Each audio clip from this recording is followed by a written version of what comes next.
আসসালামু আলাইকুম। আশা করি আপনারা সকলে ভালো আছেন এবং যে যেখানে আছেন সুস্থ আছেন। ফলের রাজা আম, আর আম খেতে এমনিতেই অনেক মজা লাগে, কিন্তু আমের যদি ভিন্নভাবে ডেজার্ট তৈরি করা যায় সেটাও কিন্তু দারুণ লাগে। আসুন আজকে আপনাদের ভিন্ন রকমভাবে একটা আমের ডেজার্ট দেখাচ্ছি। এটা হচ্ছে আমের ফিরনি। আশা করি আপনাদের খুবই ভালো লাগবে। ভালো লাগলে অবশ্যই আমার চ্যানেলটি সাবস্ক্রাইব করবেন এবং পাশে থাকা বেল বাটনটি প্রেস করে রাখবেন, যাতে নতুন কোনো ভিডিও দেওয়া মাত্রই আপনাদের কাছে সঙ্গে সঙ্গে নোটিফিকেশন আকারে চলে যায়। আম ফিরনি তৈরি করার জন্য প্রথম যেটা লাগছে সেটা হচ্ছে চিনি গুঁড়া পোলাওয়ের চাল। এখানে আমি হাফ কাপ চিনি গুঁড়া পোলাওয়ের চাল নিয়েছি, আর চালটাকে এবার পানি দিয়ে ভালোভাবে কষলে কষলে ধুয়ে ভিজিয়ে রাখছি আধা ঘন্টার জন্য।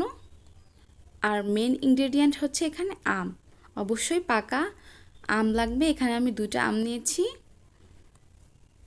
আর আমটাকে প্রথমেই আমি আমের বোটার অংশটা কেটে ফেলে দিচ্ছি।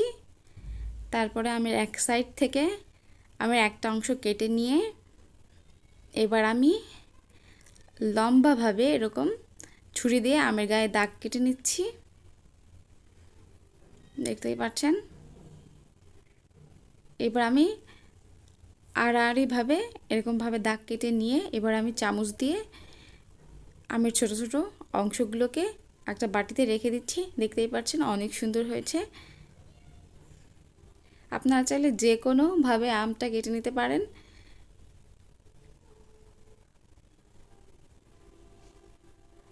এবার এখানে 2টা আমে 2 বাটি আম হয়েছে, আর এখান থেকে একটা বাটি আমি রেখে দেবো এরকমভাবেই, আরেকটা বাটি আমি ব্লেন্ড করে নেব।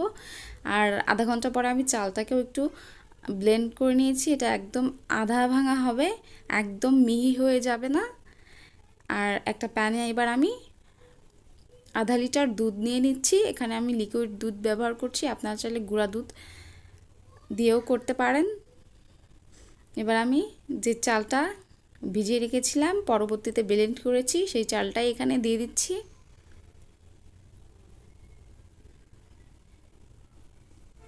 এবার চালটা এরকম ফুটতে শুরু করলে অনবরত নেড়েচেড়ে দিতে হবে, যাতে নিচ দিয়ে লেগে না যায়।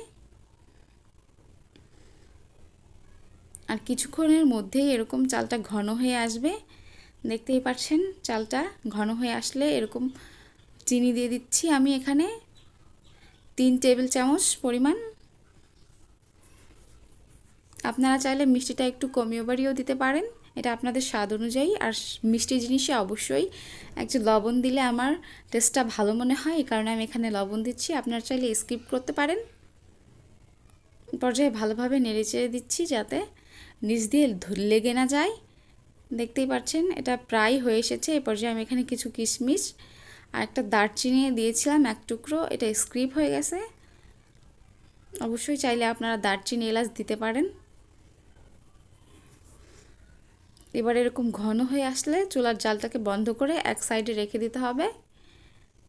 আর তারপরে হচ্ছে আমের যেই পেস্টটা আমি করে রেখেছিলাম সেটা একটু বাটির মধ্যে দিয়ে দিচ্ছি।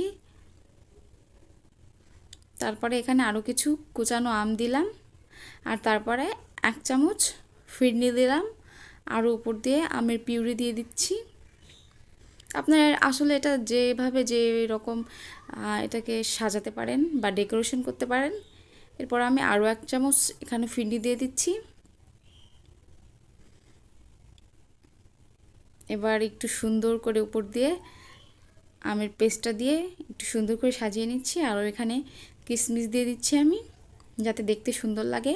আর দেখতে অসম্ভব সুন্দর হয়েছে, খেতেও মাশাআল্লাহ অনেক মজা হয়েছিল। আপনারা অবশ্যই একবার বাসায় ট্রাই করবেন, ট্রাই করে অবশ্যই কমেন্ট করে জানাতে ভুলবেন না। ফ্রেন্ড এবং ফ্যামিলির সঙ্গে অবশ্যই আমার ভিডিওটি শেয়ার করবেন, আর অবশ্যই একটা লাইক দিতে ভুলবেন না। আর এই ফিরনিটা যদি আপনারা আধা ঘন্টার জন্য ঠান্ডা করে রাখেন আর আধা ঘন্টা পরে যদি ফ্রিজ থেকে বের করে খান, তাহলে অসম্ভব মজা পাবেন। আশা করি সবাই ভালো থাকবেন, সুস্থ থাকবেন। আল্লাহ হাফেজ।